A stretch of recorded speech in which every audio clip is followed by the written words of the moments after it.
सप्रेम जय भीम.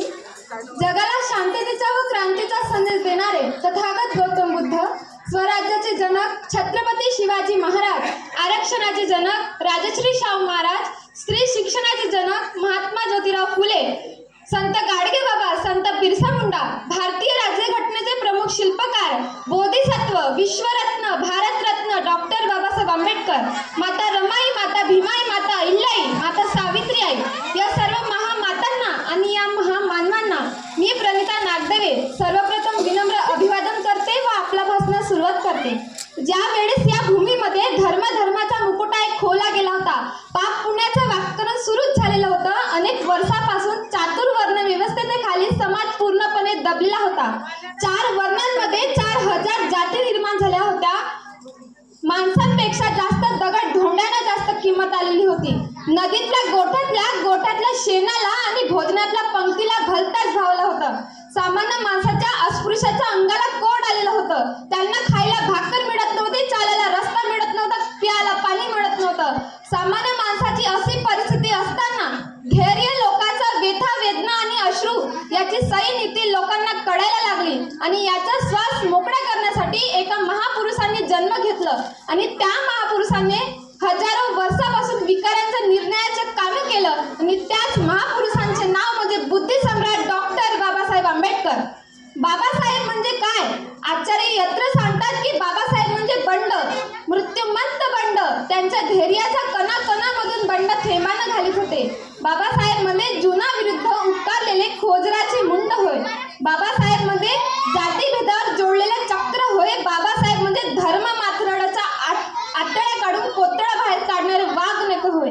बाबासाहेब म्हणजे बाबासाहेबच. दुसरा शब्द उच्चारात त्यांचं नाव तयार होत नाही एवढे सामर्थ्य बाबासाहेबांच्या नावातच आहे. अँटोनिया गॅनच्या विचारवंतांनी बाबासाहेबांना जैविक बुद्धिवंत म्हटलाय. असा जैविक बुद्धिवंत जो सर्व जनतेचे न्याय पद्धतीने लोकांसमोर मानतो आणि राष्ट्रासमोर मानतो. एखादा माणूस BMW कारमध्ये फिरणारा असो किंवा मर्सिडीज कारमध्ये फिरणारा असो, जर तो माणूस निवडणुकीला उभा झाला तर गल्लीतल्या भिकाऱ्यापासून आणि जंगलातल्या शिकाऱ्यापर्यंत आणि ज्यांना आपल्या तोंडाची ब्युटी पार्लर केली आहे आणि ज्यांना आपल्या तोंडाची लाड पण पुसता येत नाही अशापर्यंत जातो, त्यांच्या पाया पडतो आणि म्हणतो, मालक लक्ष असू द्या, मी निवडणुकीला उभा आहे. ही ताकद कोणी दिली? ही ताकद राज्यघटनेने दिली. पूर्वी कामगारांना 12 तास काम करावं लागत होतं, आता 8च तास काम करावं लागतं. ही देण कोणाची आहे? ही देण बाबासाहेबांची आहे. फक्त वही आणि पेन म्हणजे शिक्षण नव्हे, तर बुद्धीला सत्याकडे, भावनेला माणुसकीकडे आणि शरीराला श्रमाकडे नेण्याचा मार्ग म्हणजे शिक्षण. जसे जेवल्यावर होणारे समाधान हे तात्पुरते असते, तसे त्या उलट शिक्षणातून मिळणारी शिदोरी ही आयुष्यभर पुरते. अहो, पोटाची भूक भागवावीच, पण एक पाऊल पुढे टाकून शिक्षण घेऊन बुद्धीची पण भूक भागवावी.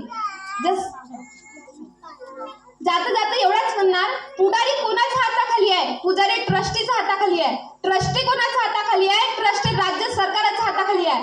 राज्य सरकार कोणाच्या हाताखाली आहे? राज्य सरकार संसदेच्या हाताखाली आहे. संसद कोणाच्या हाताखाली आहे? संसद संविधानाच्या हाताखाली आहे. संसद राष्ट्रपतीच्या हाताखाली आहे. राष्ट्रपती कोणाच्या हाताखाली आहे? राष्ट्रपती संविधानाच्या हाताखाली आहे. आणि मलाच नाही तर अख्ख्या जगाला दिसतंय, त्या मूर्तीकडे जरा नीट निरखून बघा. संविधान कोणाच्या हाताखाली आहे? भारतीय राज्यघटनेचे प्रमुख शिल्पकार महामानव डॉक्टर बाबासाहेब आंबेडकर यांच्या हाताखाली आहे. एवढे बोलून आपले 2 शब्द समाप्त करते. जय भीम, जय भारत, जय संविधान.